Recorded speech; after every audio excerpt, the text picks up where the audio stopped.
ስደክም 15 ዓመት ሞላኝ ፈጣሪ አልহামዱሊላህ እማየን ዶክተር ሐምሌን የፈጠረልኝ ጌታ የሰው ትንሽ ያረገኝ እሱ ስለሆነ መጨረሻ ጊዜ ድኔ አልহামዱሊላህ ለዚህ አበቃኝ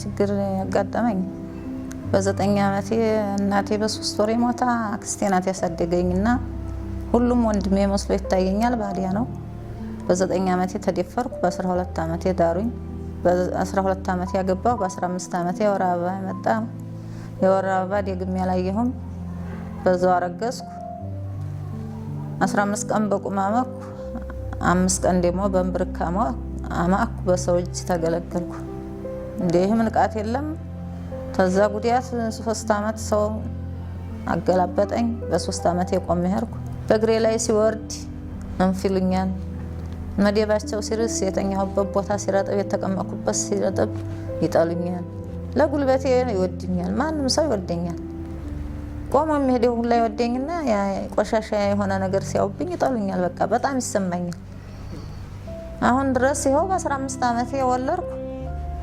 ጓደኞች ይኸው 4 ሲወልዱ ልጅ ጋር የተወለዱት እኔ ይኸው አሁን ትዳርም አልያዝ ምንም አያምረኝ ይኸው ብቻኛ ሆኜ ትንሽ እየሳር ጎጆ አለችኝ እዛች ቁጭ ብዬ ነው የምኖረው አሁን ራሱ ተሰው መገባባት መደባለቅ ሀሚሮዬ ውስጥ የተቀረጠው ያ ነው የሽንት መቆጣጠር ችግር አጋጥሟት የሽንት መቆጣጠር ችግር ሲያጋጥማት ደግሞ ባሏ ይፈታታል ባሏ ሲፈታት ወደ ቤተሰብ ቤት ነው የምትሄደው ወደ ቤተሰብ ቤት ስትሄድ ደግሞ ቤተሰብ ደግሞ ያገሏታል ቤተሰቦቿ የገጠር ቤት ነው አንድ ክፍል ቤት ነው በብዛት የሚኖራቸው ስለዚህ ሽንት እየፈሰሳት ሰገራ መቆጣጠር አቅቷት ሽንት ወይም ሰገራ መቆጣጠር ችግር ነው ፊስቱላ ማለት ስለዚህ እንደሱ አይነት ችግር ሲኖርባት ከጓሮ ነው ለብቻዋ ነው የሆነ ጎጆ የሚሰራላት ስለዚህ እነዚህን እናቶች ከተራራው ጀርባ ከወንዙ ባሻገር ያሉትን እናቶች ከተደበቁበት አውጥቶ ማምጣትና ማግኘቱ በጣም አስቸጋሪው ፓርት ነው በፊስቱላ ለየታ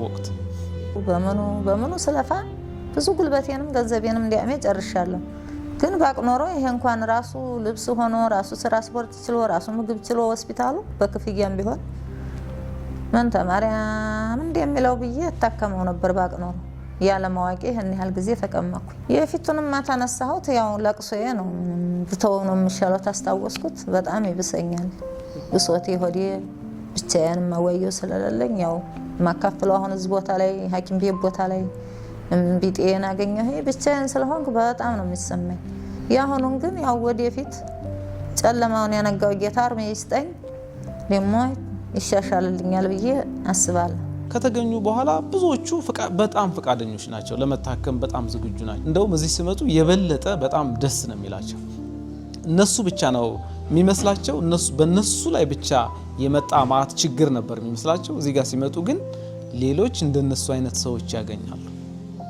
እንደነሱ አይነት ችግር እነሱ ብቻ ለመሆናቸው ሲያዩ በጣም ደስተኞች ይሆናሉ ማለት ነው እኔ ብቻ ምን ሆኜ ነው በገጠር ይሄ ሁሉ ህዝብ ይያል አላህ እኔም ብቻ ምን አረኩት ይያልኩ ሳላቀስ የኖርኩት አልኩና በጣም ተሰማኝ ለምን አንደኛ ሰው የለኝም ሁለተኛ ትምርት የለኝም የገጠር ሰው ደግሞ ሞኝ ነው የሚያቀው ጉዳይ የለም እኮ እንደዚህ ኮኝ ሰገራም በ3 ዓመቱ ትቶኝ እንደዚህ ኮኝ ነው አይዟችሁ ላል በቃ ሲያለቅሱ ሳይ እንደኔ አይዟችሁ ጠንክሮ ላል ጥንካሬ እንዲያገኙ ነው እንፈልገው ህክምና የሚፈራለ ማደንዘዣ የሚፈራለ ብዙ አለ እኮ አሁንም አብረን ስንታከም ብዙ ችግር አለ በእነሱ ችግር በመንግስት ችግር የተከሰተ አይመስላቸው ከእግዚአብሔር ቁጣ ጋር ያገናኙት ወይም ከሌላ አይነት አምልኮ ጋር ያገናኙታል ፊስቱላው ግን የተከሰተው በአካባቢው የጤና ተቋም አለመኖሩ የሰለጠነ የጤና ባለሙያ እነሱን ባለመርዳቱ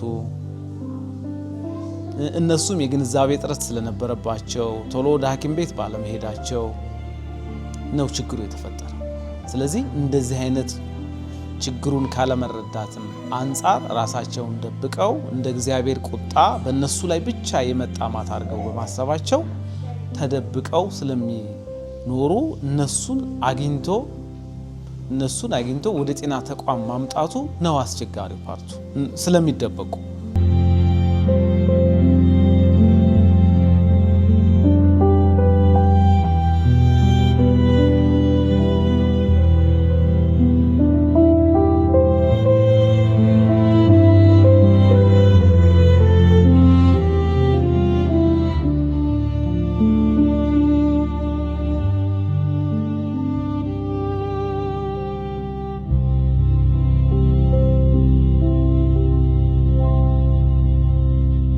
ለፊስቱላ ችግር የተጋለጡ እናቶችን ከባህር ዳር ሀምሊን ፊስቱላ ማዕከልና ከጎንደር ዩኒቨርሲቲ ሆስፒታል የአካላዊ ሕክምናቸውን ወይም ሰርጂካል ትሪትመንቱን ካገኙ በኋላ በሊንኬጅ ወደኛ ተቋም ይመጣሉ። ይሄ ተቋም በዋነኛነት የሚሰራው ስራ ሪሃቢሊቴሽንና ሪኢንቴግሬሽን ሳፖርት ነው የምንሰጠው።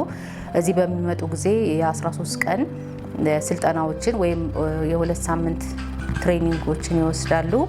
በዚህ የ2 ሳምንት ስልጠና ጊዜ የገቢ ማስገኛ ትሬኒንጎችን፣ የጤና ስልጠናዎችን እንዲሁም የላይፍ ስኪል ትሬኒንግ እና የሳይኮሶሻል ሳፖርት ትሬኒንጎችን እየሰጠን እንገኛለን ማለት ነው።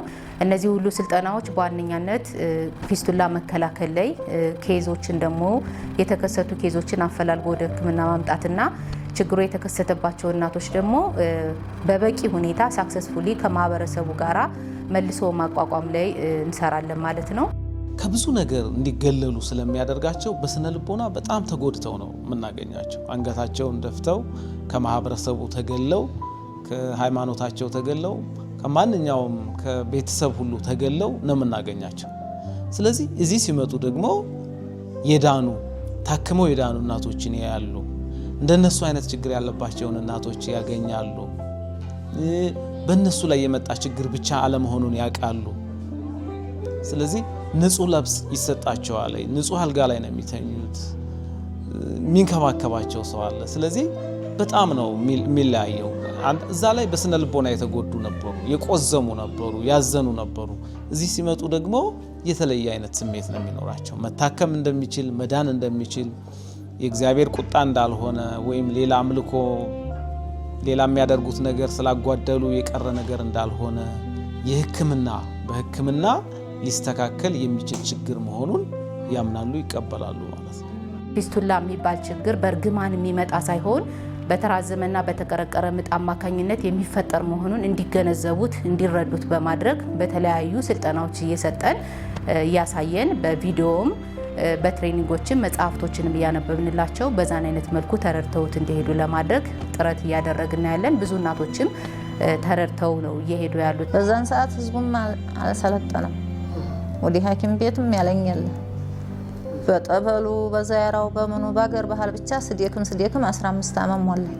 ነገ ገቢ ማስገኛ ሰርቼ ይህን አድርጌ ከዚህ ህይወቴ ወደዚህ ይቀየራለሁ፣ ቤት አዲስ ቤት እሰራለሁ፣ እንደዚህ አይነት ቤት ፎቅ እሰራለሁ፣ ልጆቼን ትምህርት ቤት እልካለሁ ብለው እቅድ ኑሯቸው ተስፋ ኑሯቸው የሚሄዱበት ሁኔታ ነው ያለና ሳይኮሎጂያቸው በአንድም በተግባርም እንዲሁም በሚናገሩትም ፊታቸውም ላይ የምናነበው ነውና ሳይኮሎጂካሊ ታድሰው የሚወጡበት ሁኔታ ነው ያለ። ብዙም አውቀው ልጅ እንደማላቆኝ ደንቆሮ ሆኜ አያት መጣች እቺ በሽተኛ ተብዬ ደረጃ ደረስኩ። አልሐምዱሊላህ። ታሁን በኋላ ግን ማንም ሰው አይለኝ፣ ነፃነቴን አግኝቻለሁ።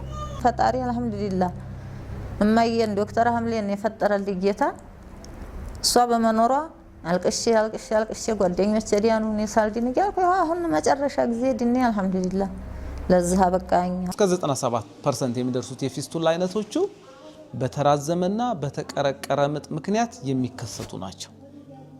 ስለዚህ ፊስቱላ እንዳይከሰት ሁሉም ነፍሰ ጡር እናቶች የቅድመ ወሊድ ክትትል ማድረግ አለባቸው። በተለይ ራቅ ያሉ ቤታቸው ከጤና ጣቢያው በጣም ራቅ ያለ እናቶች ካሉ በየአካባቢው በየጤና ጣቢያው የእናቶች ማቆያ አለ። እዛ ላይ ገብተው የመውለጃ ቀናቸው ሲደርስ እዛ ገብተው መውለድ አለባቸው። የመውለጃ ቀናቸው ሲደርስ ደግሞ ቅርብ ከሆነ ወዲያውኑ ወደ ጤና ተቋም ሄደው በሰለጠነ ጤና ባለሙያ መውለድ አለባቸው። ያለ እድሜ ጋብቻን ማስወገድ አለበት። ያለ እድሜ ጋብቻ አንደኛው ለፊስቱላ የሚያጋልጥ ችግር ነውና ያለ እድሜ ጋብቻን ማስወገድ አለበት። የሴት ልጅ ግርዛት አንደኛው ለፊስቱላ የሚያጋልጥ ችግር ነውና የሴት ልጅ ግርዛትን ማስወገድ አለብን። ሌላ ለፊስቱላ ምክንያት የሚሆነው ያው ራቅ ያለ ምክንያት ቢሆንም የተመጣጠነ ምግብ አለማግኘት። አንዲት ነፍሰ ጡር እናት በነፍሰ ጡርነት ጊዜዋ በቂና የተመጣጠነ ምግብ አለማግኘቷ፣ ህፃናት ከ6 ወር በኋላ በቂና የተመጣጠነ ምግብ አለማግኘታቸው፣ ወጣቶች በቂና የተመጣጠነ ምግብ አለማግኘታቸው እድገታቸውን በጣም ስለሚጎዳው፣ እድገታቸው ሲጎዳ ደግሞ የዳሌ አጥንትም አብሮ እድገቱ ስለሚገታ፣ የዳሌ አጥንቱ እድገቱ ተገታ ማለት በወሊድ ወቅት ጽንሱ የመቀርቀርና ጽንሱ የመራዘም እድሉ በጣም ከፍ ያለ ይሆናል። ስለዚህ ለፊስቱላ የመጋለጥ እድሏ በጣም ይጨምራል። ሴት ልጅ ተግርዛት ጀምሮ ያለ ጉዳትን የሴት ልጅ ግርዛት ነፍሰ ጡር ስኮን ሐኪም ቤት ክትትል ማድረግ አለባት። ከዛ ሆስፒታል ሄዲያ መውለድ ያለባት። እኔ ለእናቶችን ለእህቶችን መክራቸው ምክር ይሄንን ነው። በቃ ለምን እኔ አሁን ብዙ ምሰራ ሰው ብዙ ውጤት ያለኝ ሰው ተንኮላስቼ ቀረው። እስከመቼ የዘርም ፍሬ የለኝ ሙያም ቢኖረኝ የለኝ የሰው ትንሽ ያረገኝ እሱ ስለሆነ ለማንም ሰው መመክረው አሁን እኔ ወደፊት ይሄንን ነው። ባህር ዳር ሀምሊን ፊስቱላ ማዕከል የፊስቱላና የማህፀን መውጣት ችግር ያለባቸውን እናቶች በነፃ የሚያክም ተቋም ነው። 60 አልጋዎች አሉት።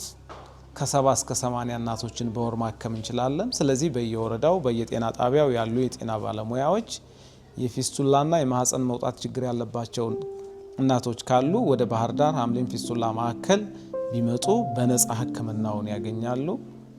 እነሱ የመለየት ስራውን ቢያግዙን ብዙ እናቶችን ከችግራቸው እናላቅቃለን ብዬ አስባለሁ።